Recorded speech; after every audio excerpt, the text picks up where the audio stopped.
another Monday topic.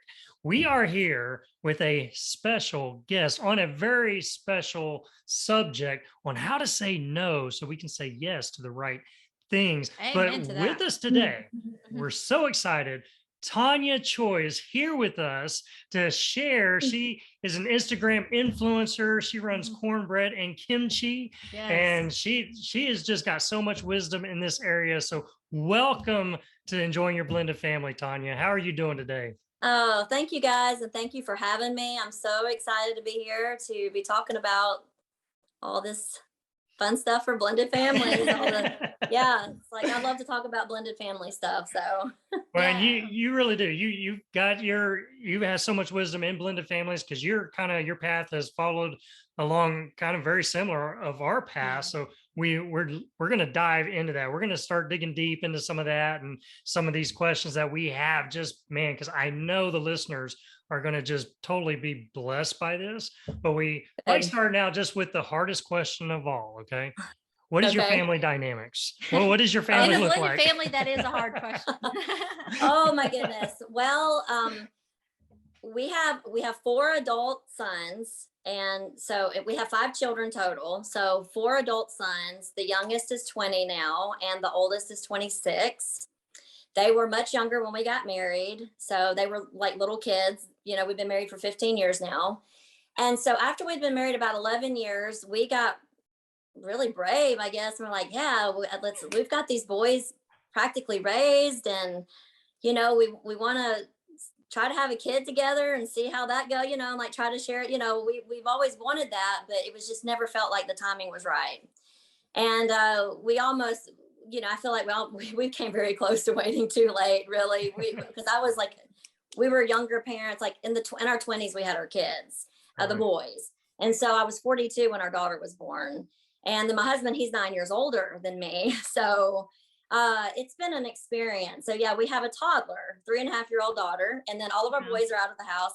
And then we have two little granddaughters. So our older kids, our oldest son and his wife, they had a baby, a little girl, 3 weeks before our daughter was born. Wow. And then our other son, one of our middle sons, he has a little girl that's 18 months. I'm sorry. Gosh, you just turned 2. Oh my God. Time flies, doesn't it? With all of this. Yes, actually, she's 2. There's 18 months between. That's what I was going to say. There's 18 months between our daughter, our oldest granddaughter, and then the youngest. So little girls running around after years of boys tearing our house apart. It feels like. So and the boys, was it like 2 and 2? You had 2, he had 2, or how? I had 3 boys, he had 1 boy. And his son is like right in the middle. He's about 18 months younger than my oldest, and 18 months older than the middle.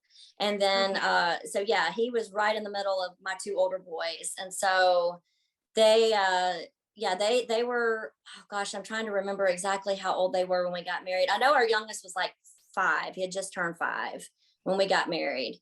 And the oldest, our oldest was, I want to say 11. So yeah, they were younger. Yeah. Dan, will you explain us a little bit? You have the blended family, but also not just blended from 2 families, but the culture blend. Yeah. We talked just a second about I was about to mention that. I'm sorry. Okay. So yeah, we are also, we are blended, socially, obviously, previous, children from other marriages, relationships coming together. But culturally, we're very blended. I am Southern and born and raised in Mississippi. Of course, we live in Birmingham, Alabama now, but and then my husband, he was born in South Korea. His parents immigrated here when he was really young. So he grew up in the Washington, D.C. area. And so even though he's very Americanized, like he's very much embraced American culture, and that's how he grew up. But his parents were very traditional Korean. And so that has had a big, impact on blending our family. The 2 cultures just like colliding, it was an experience. Yeah, that's definitely a whole new blending area as well. I mean, you can do it just together as husband and wife and kids, blending, but then culture differences as well. So yeah, you got the full package. So, Yes. so you got all kinds of wisdom. I know you can share with us. I will try my best. Yes. Well, you kind of got to this point in life to where you were like, I've got to prioritize my life. I've got to put my family first. What kind of brought you to that point? I honestly felt like I on a like I can't, I can somewhat speak for my husband too, but like for myself, I mean, he's not here with me to join in, but I think he would agree. We had both gotten to a point where we just were stressed out a lot. Just you know, but me on like for me, just speaking from my own personal experience, how I was feeling, I just felt really stressed out a lot. I was having a really hard time with putting healthy personal boundaries in place, being able to say no when to things that I needed to say no to, always wanting to be the person to help everybody out, just be the team player, not wanting to let anybody down, disappoint anybody. But what was happening is, and I don't think there was ever a situation where I felt like I was being taken advantage of. Yeah. I really take responsibility and ownership of just the fact I knew how much I could take on. And I would often take on more than I knew I could because I just had such a hard time saying no to people. Yeah. And I got really tired and worn out. And I felt like it was taking away from the quality of the time we were spending together as a family. I was not in a good mood a lot. I was just, really stressed, tired. That just felt like negative, just a negative, heavy, just and like almost like I felt like what can I do about it? There's nothing I can do about this. And not realizing I needed to take ownership of I have control of what I say yes to and I have control of what I say no to.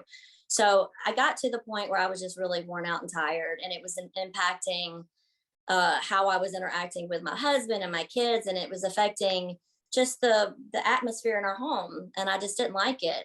So Yeah, and that we see that so much. I mean, we've fallen guilty to that Mhm. over and over and over again. Especially when our kids are in sports, we're in church events, where we've just got you name it, and we're involved, and we can't say Yeah. no, or we Yeah. can, right? We Yeah. can, but we yes, don't. yes, But because but everything that we're doing, we claim, well, it's good. These are good things. But yes, like you get worn out. You just get tired, and then you can't give enough to your family. Your family kind of gets your leftovers in a sense. right, yes, So how did you get to a point? Because like we hear this, like, okay, you should say no. You got to learn to say no. And like I'll tell myself that. I know for mhm, years I was like, I knew what the answer was. I needed to be able to say no to things, but actually doing it and learning to say no was a whole nother thing. So yes. do you have like some tips there on like how do you say no? Yes, I feel like for me, I kind of actually had an aha moment, and it didn't happen just too terribly long ago. I'm a big reader. I love to read self help, self improvement. Mm. I'm always reading something, and I recently read the book "Find Your Unicorn Space" by E. And it was just a because I'm a creative person, and I'm an artist, and I do a lot of work from home. I thought in my mind, okay, I'm going to read this, and it's going to talk about how to create more, make time to have creative time for myself. I thought it was going to be something like that, and it is kind of. But there was an exercise in the book that talked about finding your core values, your personal values. And I was like, it was kind of like the simplest thing, but I've never done that. I realized Yeah. I don't even know what my values are. Like, I Hmm. know I have them. Like, that's what motivates you to. So it was like upon doing that I realized I am not living my life aligned to my values. I'm Ooh. living my life aligned to everybody else's values. Mm. Wow. Yeah. Systems of success that other people have created, that are good. They're not necessarily bad, but they work for other Yeah. people. But I'm like buying into these systems, into these ideas and these expectations that other people are doing that's in alignment maybe with their values. But like I'm struggling here with boundaries and prioritizing my time and myself. for my family, to give the best of myself to my family first, because I don't even know, like, I didn't even know what my values were. And it was Yeah. like a very like jarring moment for me. So I did the exercises in the book, and I didn't realize, just like doing some like soul searching and right thinking, what is it that, what are my values? And then I realized my values, my personal values are creativity, authenticity, and personal growth. Those are the three things that really drive me on a personal level. And what I was trying to do every day was not in alignment to those things. Mm. So I felt like I wasn't really being true to me, and I was just wearing myself out. So when I kind of like going through these exercises and realizing, you know what, I have the power to change this. Like, there's no one else, there's no one telling me you have to have a schedule like this, and you have to, you have to say yes to these things, or you have to do this or that. Like, you can create your own rules, your own Yeah. system of success for your Yeah. family, and it may not look like anybody else's, and that's okay. And I think when I gave myself permission, after just feeling so empowered by realizing I have these values that are meaningful to me, and I need to align life with these values, and then kind of discussing it with my husband and trying to figure out, what are your values, like what, and kind of coming together and figuring out what are our values together and Love it. individually. Yeah. And that was a huge aha moment for me. And it was like, once that like sunk in, it was so weird. It was like, it made it easy to say no, because if that's not in alignment to what's important to me, then I don't, like, I don't need to, like, I need to say no to that, because one of the things that I'm learning is, whatever we say yes to, you're inevitably going to have to say no to something else to have time for what you just said yes to. Yeah. And so I was saying yes to things that were not meaningful. They might have been good, Yeah. and had purpose, and like not anything bad, but it was not in alignment Yeah. to us and to me. And so that has made it, just breaking it down and figuring that out, has made it so much easier to reprioritize time. I don't want to be stressed. I want our home to feel like a sanctuary. Yeah. It's not always, I know it's not realistic to think it's always going to be that way, but Yeah. that's what I want to strive for, is like, when we're here, it's a place of peace and contentment and joy. And we're not in the rat race at home. Like, I don't want to be in the rat race at home, And Yeah. so realizing I have the power, my husband, we have the power to set our own rules. Yes. And that's what we did. I love that you said that, because I think we live in a society that makes us feel like we can't. Like, this is what you do. You wake Yes. up, you go to work from this time to this time, you pick up your kids, you need to have them involved in all kinds of stuff, or they're going to fall behind in any kind of like scholarships in there too. And you're Yes. thinking what you have to prepare so that they could be the best of Yes. the best when they get older. Yes. And you find yourself in this cycle. And we were conscious of it to the point where we're going to make sure our kids are able to follow their dreams. But yet they were young and didn't quite know what their dreams were, but we were trying to help them establish that, and packed our schedule so full of stuff to help them follow their dreams, to realize that everybody was running ragged, not really enjoying the stuff that they were doing. And some of the stuff they did, like our daughter that played soccer, she enjoyed soccer to the point where she didn't enjoy soccer anymore. I think it was softball first. She didn't like softball anymore and took a lot of our time. So let's stop softball. Let's find something that you like. And doing those type things, like how you're saying, I love everything they're saying. Like, you started with you. Yeah. You realized you, then you brought your husband aboard. You helped him. Y'all figured that out together. And then as a family, I mean, that's exactly like the same path that we have. Yeah, we do. Because as parents, we give, and we're constantly trying to be there and supportive of our kids and everything else that is put on our plate, but we forget about ourselves. Kind of like you said, what took you to get to that point was soul searching, was saying, wait a minute, what are my values? What do I mean, this is something I should know, right? It's kind of one of these things that we just take for granted that, we think we know, but really, do we? And so you took the time, did the work, laid it out and said, this is what I believe. I believe Mhm. these three things, and this is me, and I'm doing things outside of that. And since that doesn't align to what is truly me, is draining me, is making Yes. me stressed out. It's stealing the joy away from me, which then pours into my home and sucks the joy out of there. So being for you to recognize that and put in the work, man, that is so powerful. I love it. What was the hardest part that of doing this that you felt? I think the hardest part was realizing it was not letting go. Like, I don't know why, but it was just like I've always felt responsible for, if I say no, how is that going to make somebody else feel? Yeah. And so I think letting go of the responsibility of feeling like I've got to make everybody, like I can't disappoint anybody. Like Yeah. like You gotta make how everybody happy. feeling responsible for how somebody else is going to respond to my Mhm. boundary or me Yeah. saying no or whatever. But the hardest part, what was the question again? The hardest part Really was, about making this change, about being able to yeah, start saying no to things and that didn't align to who you or your family was. yeah, that I would say that's it. It's just like realizing it's not my responsibility to manage somebody's reaction. And the truth is most everybody, like when you say no, most people are fine with it. Like I was the one that was having the hard time here. Yeah.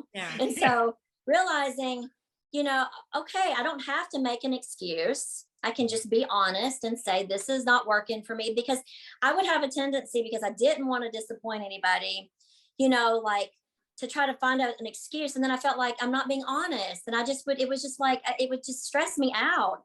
And it was it's just very classic people pleaser type, behavior. And, but again, before I didn't have what was valuable, important to me, my core values in mind when I was making decisions. So when you don't have your core values in mind when you're making choices, it doesn't feel as personal. It Mm. feels more like an obligation. It just like and I don't know how to explain it, but it's like when you're making a decision to protect the alignment of being in alignment with your values, it just makes it much easier to Yeah. just be able to make those choices and say no. Saying no and feeling and letting go of that, of like I'm not responsible for how other people respond. That was hard for me, but it's like almost like a muscle. Like the more you do it, the stronger it gets and the Love easier that. it gets to do it. But Yeah. the less you do it, the harder it is. So it's gotten easier to just be very straightforward, unapologetic, but kind, and just Yeah. say this is my boundary. I've had to do that with one of my adult kids, not like not angry, not mad, but just like this is something I can't do.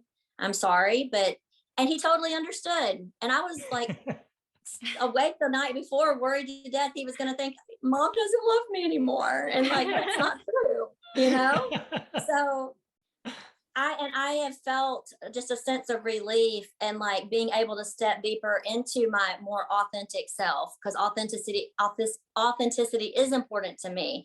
So being able to align my day with creativity and feeling more authentic in my choices, and then having the room and the space for personal growth that is so important to me. It has had such a positive, ripple effect on the family and the home. So it's Well, staying on that topic, because I love how you sat there and you said, you discovered you first, and you discovered, what are your core values. And this is totally what we believe as well. And not just that, but as in a blended family, that's the challenge is we come to the table with the way I do things, the way I think about things. And Mhm. then my spouse comes with the way they do things, the way they think about things. yes, And we got to blend that together. And that yeah, can be some of the biggest challenges. But Yeah. for you to be able to sit there and say, you know what, let me figure out myself first and then talk to my husband. Now that I know me and I know what's important to me, let me talk to my husband. What's important to you? And then you're yeah, narrowing down him. But then you said something really powerful. You said, then we try to figure out what is our belief. You know what? Now we're Mhm. pulling it together and blending that. It's you, it's him, blending that together. What is that for your family? So I Yeah. love that. Now, what are some of the benefits that you've seen in your family though from having this whole mindset shift, really? Oh my gosh, it has literally been like night and day. I mean, Hey, B fam, we'll be back in just a minute. Check this out.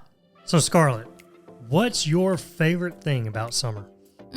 If I had to pick just one thing, I'd say having fun with my family. I feel like summer is the easiest time to go on new adventures. We laugh more together, create more memories, stuff like that. What about you? Oh, yeah, definitely. Me too. I love the beach, family hangouts, barbecuing outside. I can smell it. Hanging out by the pool. It's crazy because it always seems that everyone gets along so much better when we're doing things we all like doing. I agree. That's exactly why we created Enjoy the Journey. For sure. We found out that having fun together as a family gives you that joy-filled home that brings healing and keeps your family healthy, both mentally and physically. Then we lean on what God says in Proverbs 17:22, that a joyful, cheerful heart brings healing to both body and soul. But the one whose heart is crushed struggles with sickness and depression. We found that when our family is having more fun together, all the blended family challenges weren't near as bad. Our family becomes stronger, healthier. So we try to create more of those opportunities, which led us to create Enjoy the Journey. This is a new way that guides your family through finding more things your family enjoys doing together. It really does. And it's so easy to do. I think the great thing about it is that it helps you find more family things that you like doing, but it also guides you through finding more fun things for your marriage, more fun things for each one of your kids, and it's especially helpful for the step-parent relationships. It really shows you that the more fun you have, the less problems you'll see. It walks your family through finding more things you like doing in a fun way, and it sets you up to walk away with a great plan that your family will love. So no matter how long you've been a blended family, this meets you where you're at. It really is a fun journey that your family will be so glad you went on. So check it out. The link is in the show notes, and let your family enjoy the journey today. Now back to this episode.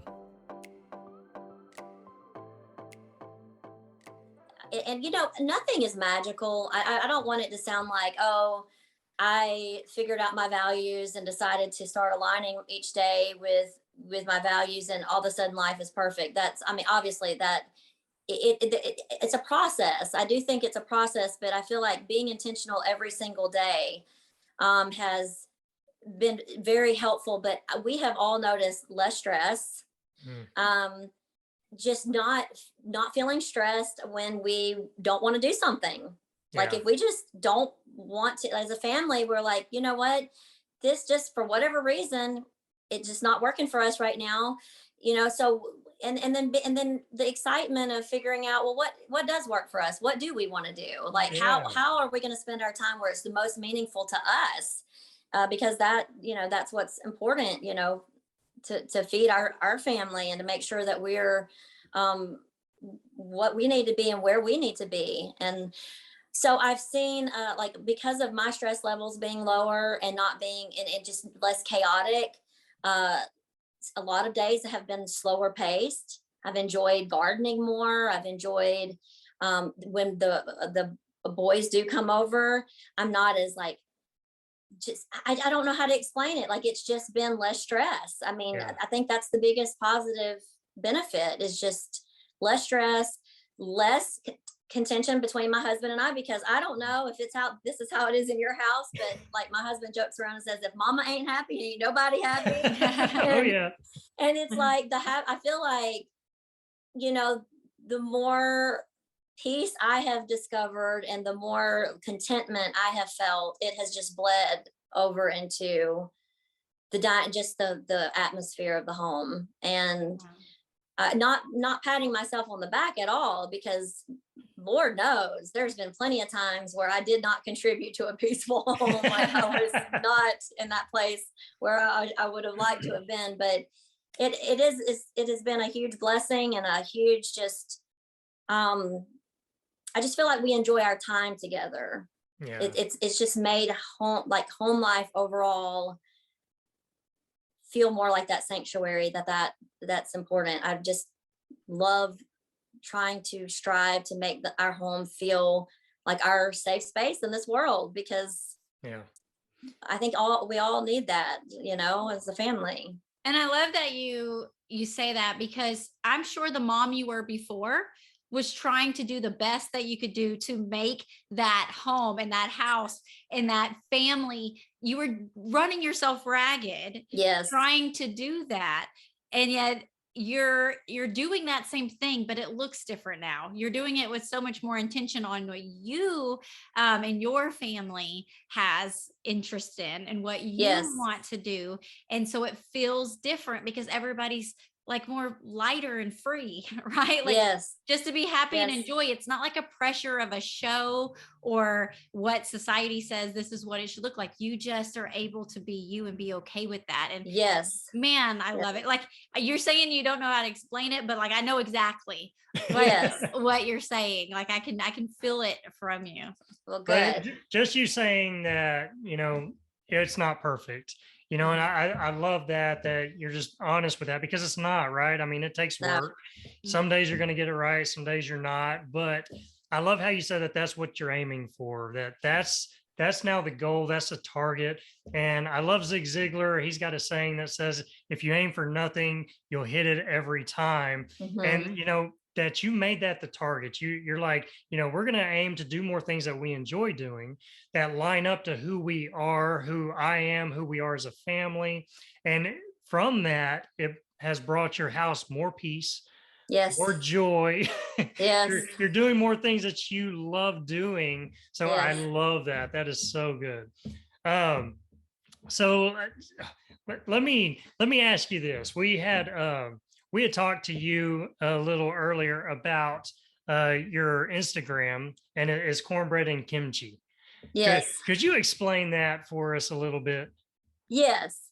So I am a Southern girl, born and raised in Mississippi. And so if anybody knows anything about Southern food, like cornbread is a very big staple Oh, to yes. Southern food. Mm. So like I know in my family, it was rare to go to my grandmother's house and sit down and there not be cornbread on the table. So, it's like cornbread's like a staple to the Southern, cuisine. And so my husband, he's Korean, and they have a staple in their cuisine that's like it's called kimchi.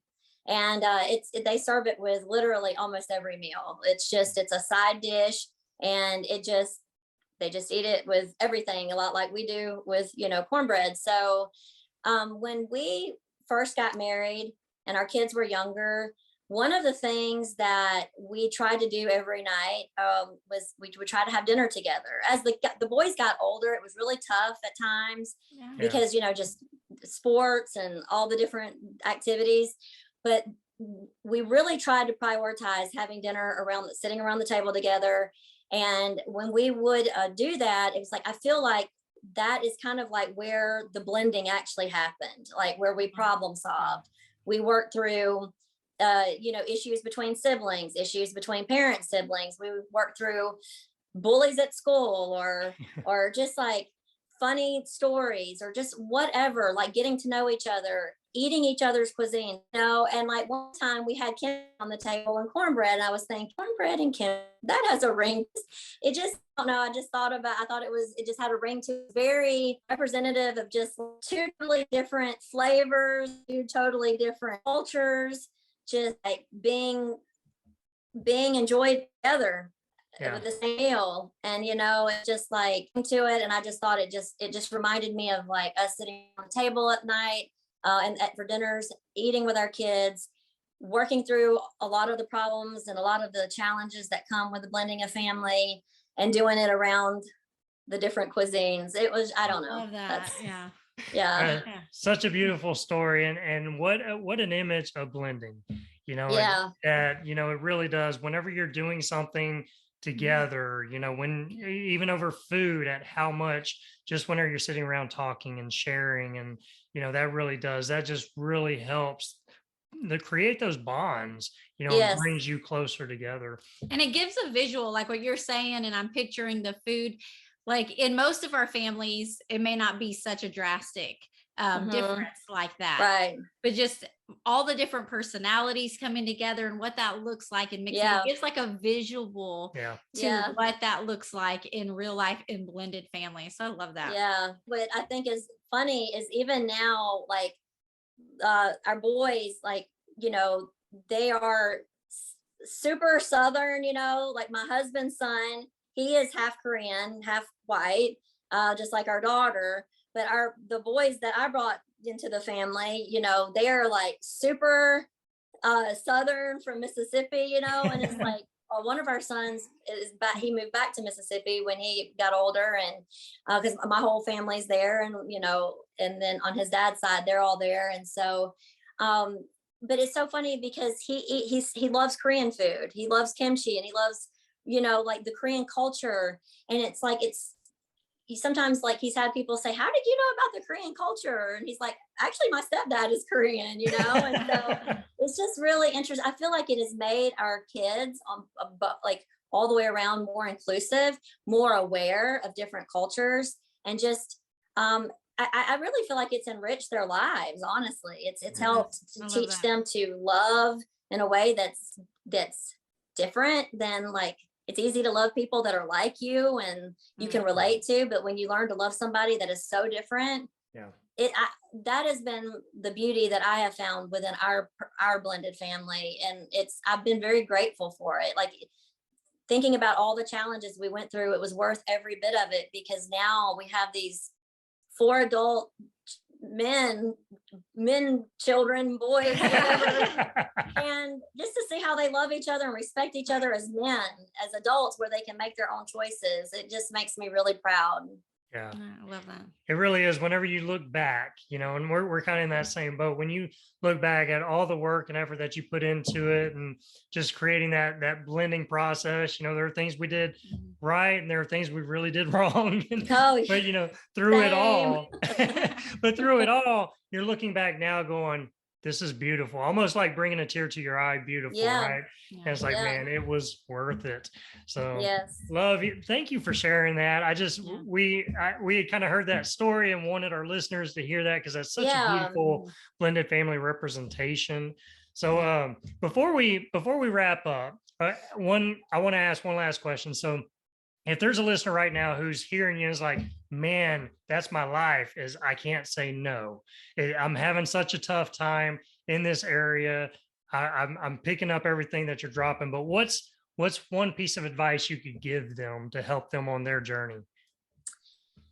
I would say, don't be afraid to listen to your inner voice. I feel like our inner voice is like, and for me, I'm just going to speak for myself. I believe it, like, it's kind of your intuition. I look at it as God's voice Yeah. speaking to me. And I think sometimes when we ignore that inner voice, that still small voice, whatever, I just feel like um, that is, that is I feel like there's so many times I ignored my inner voice and followed the expectations, followed the rule book of what I thought I was supposed to do, and I didn't stay true to myself and what I felt was right for me. And that is, I think, overall, looking back, that's probably what wore me out the most. Is so I would just say, if you're struggling with with that, just don't be afraid to try to, like, block out all that noise that we get from other places, and trust what maybe God's trying to tell you. Yeah. What's God trying to tell you for you and your family? Right. And don't be afraid to hear that, and even if you're not ready to act on it, just kind of, I think when you seek, you'll find. I've noticed that, like, Yeah. when I'm struggling with something and I'm open, okay, I don't have the answers. I don't know what I'm doing. I'm struggling though. I think when there's that openness and that willingness, I've always been amazed that, like, whether it's a person crossing my path, a book that I picked up, somebody mentioned the name of a podcast, it's always something. And I just feel like I'm led to the answers and where I need to be. So Yeah. I don't know. That's That's great good. advice, but that for me, that's what I feel say to somebody struggling. Yes, no, that's perfect. And Yeah. that completely, we believe that 100%. We always say, listen to yourself and allow God in, because when you do, oh man, he will guide your path. So, Yeah. Yes, Yes. absolutely. So Yeah. thank you so much, Tanya, for just being here and sharing with us. We could sit here and continue on for hours, I'm Oh. sure, on this topic. Uh, Yeah. but how can our listeners find you? Where do you hang out at? I am on Instagram.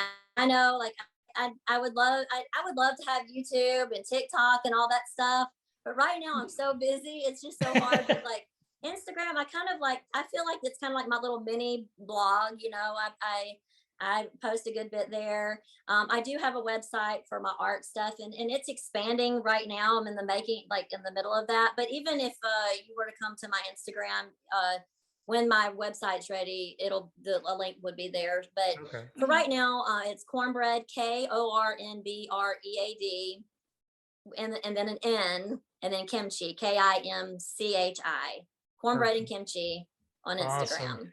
I love that. Now everybody knows the story behind cornbread and kimchi. Yes. So that makes it Yes. even more special. Yes, yes, yes. Yeah. So we'll definitely put the link in there. But thank you so much for joining us. We appreciate It was my it. pleasure, and I'm just so honored that you guys invited me.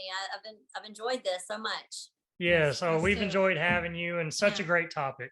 And I know all the listeners out there, this is something we struggle with. Mhm. We It's much overcommit. We overcommit. Our Mhm. schedules look terrible, and it leaves us worn out, stressed out, and our family gets our leftovers. So it really is, just as Tanya's saying, you got to sit there and put in the work, discover yourself, take that quiet time, then talk with your spouse, connect with your family, find out what's important to you and your family.